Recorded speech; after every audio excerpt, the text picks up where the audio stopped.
वाटत नाही।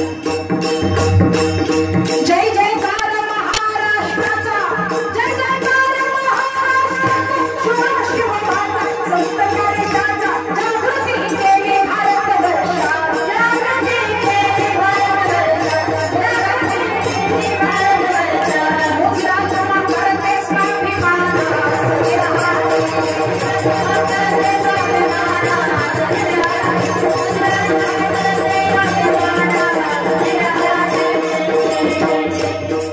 काय घडतंय मंडळी ऐका।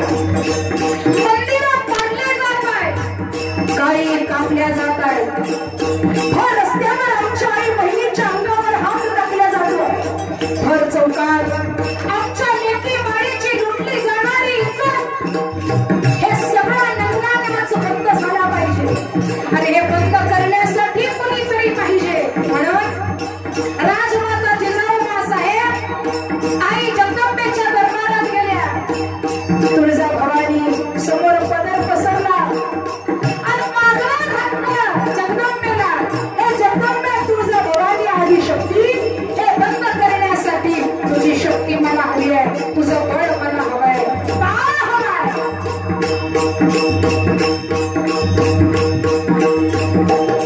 नवरात्रातल्या 7व्या वाडेला फुलांना कराला, फुलांना कराला, फुलांना कराला, जिजाबाई आल्या दर्शनाला, देवी समोर पदर पसरला, एक माळा हवा मला, तुझी शक्ती हवे ते मला, भवानी पावन वसाला, पावन वसाला,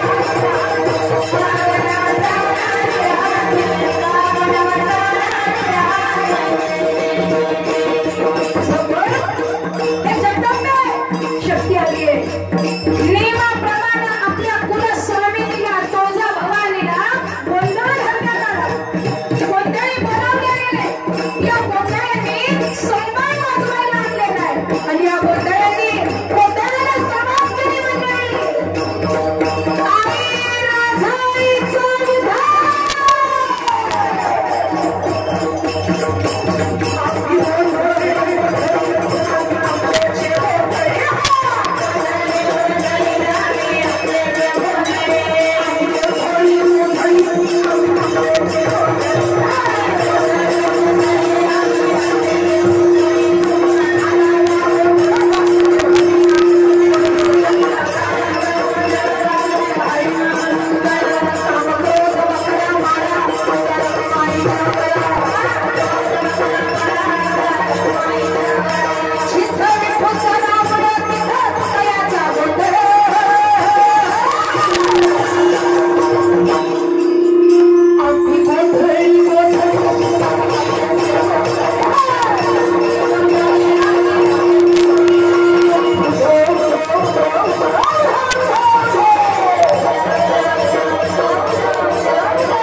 काही दिवसातच माहुली किल्ल्याला वेढा दिलेला आहे।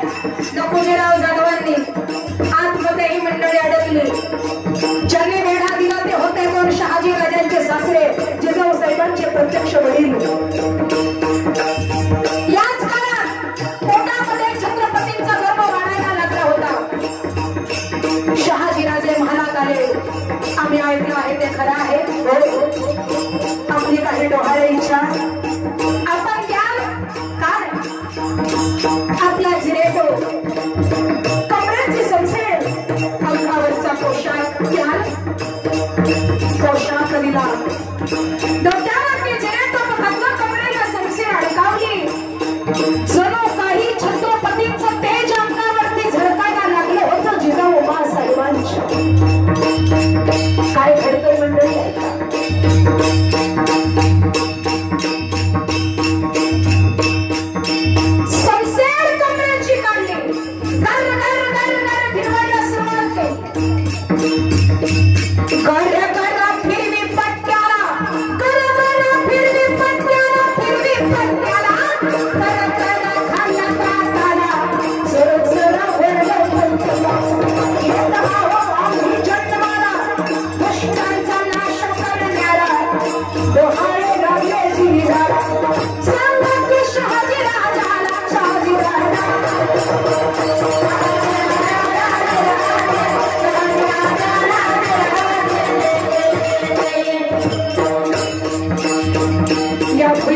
बाहेर निघायचं कसं?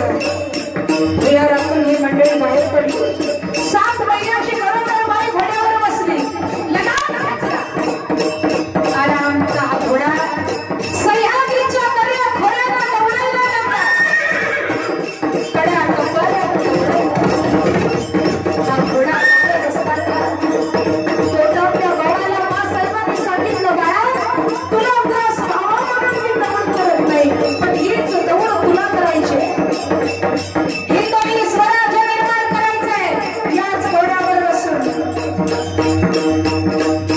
गर्भात शिकवी बाळाला, शिकवी बाळाला दिला, शिकवी बाळाला दिला, शिकवी बाळाला दिला.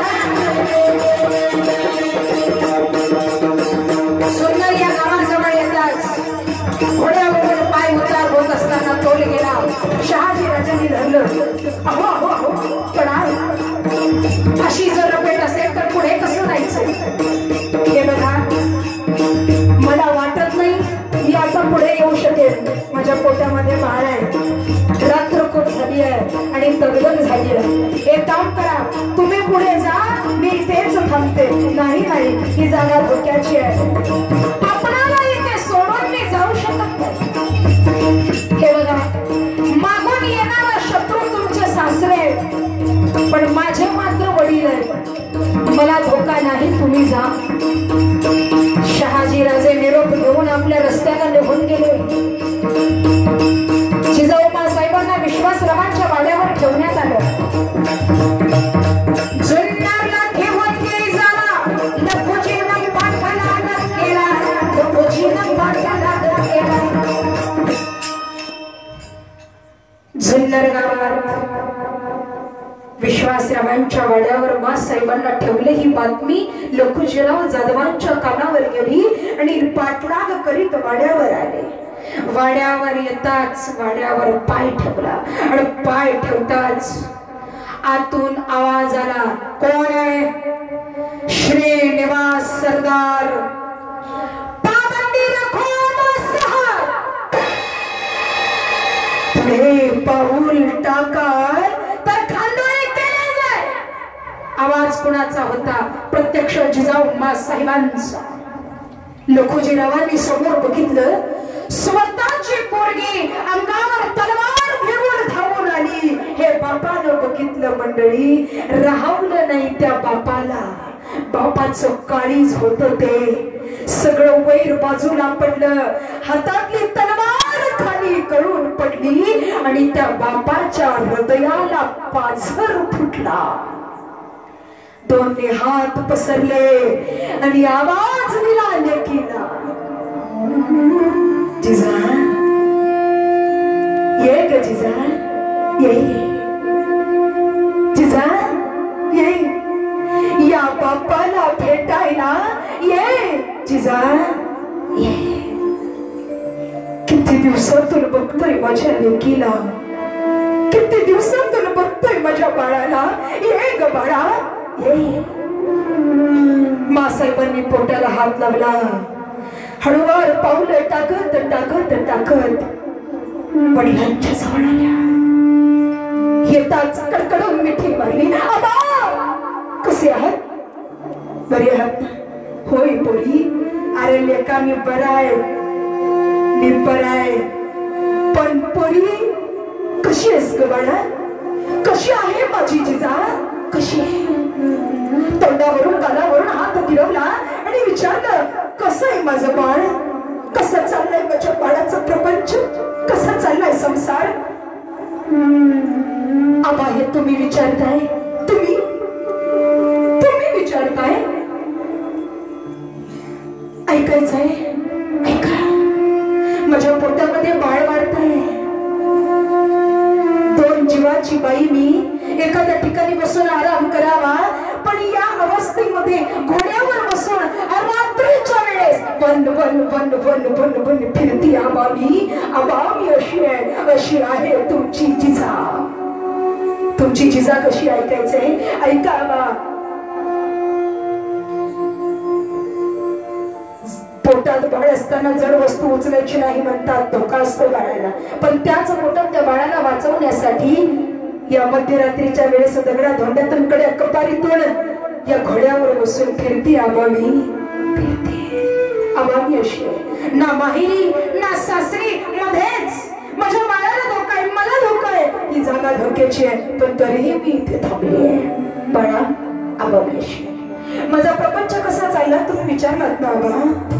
माझ्या कपाळीचं कुंकू कुठं गेलंय मला माहित नाही, माझं धनी मला इथं सोडून गेलंय, मीच पाठवलंय आबा, पण कुठे गेले कसे आहे माहित नाही आबा. आबा अशी आहे तुमची जिजा, आबा तुमची जिजा अशी तुम्ही विचारलात ना आबा. माझाच बाप माझ्या पाठीशी आहे आणि म्हणून मी फिरती आबा. तोंडाला हात लावला बास बास ऐकवत या बाप्पाला क्षमा कर. पोरीसाठी म्हणतात म्हणतात या नवल नाही वय झाले, काही गोष्टी मला माहित नव्हत्या. पोरी बाळा माफ कर, मला माफ कर बाळा. नाही आबा विश्वासरावाला जेवायला वाढण्यात आलं, जेवायला ताटं वाढली गेली. वाढत असताना पोट भरलं म्हणून ताटावर हात धरला आणि विश्वासरावांनी खुणवलं, राणी साहेबा तुम्ही वाढा म्हणजे तुमचे वडील जेवतील. मा साहेब आल्या हातात भाजीचं भांडण, जेवण वाढायला आल्या वाढता बरोबर लोकजीरावांचा हात असंच होता. नको पोरी नको, बस पोट भरते. आबा या जिजाच्या हातचं जेवणार नाही आबा, दोन घास या लेकीच्या हातचं कधी जेवायला घातलं असेल आबा तुम्हाला, इथून पुढे कधी जेवायला मिळेल माहित नाही आबा. आबा दोन घास या जिजाच्या लेकीच्या घ्या आबा, नाही म्हणू नका. लेकीच्या अग्रहस्त हात बाजूला झाला आणि वाढायला सुरुवात झाली. मंडळी बाप लेकीची नजरेला नजर भिडली, त्या नजरेत होतं प्रेम, त्या नजरेत होता जिव्हाळा, माया. ताटामध्ये जेवण किती वाढलं ते दोघांनाही कळालं नाही, एकमेकांकडे बघत होते. विश्वासरावांनी खुणवलं ताट भरलंय आता बास.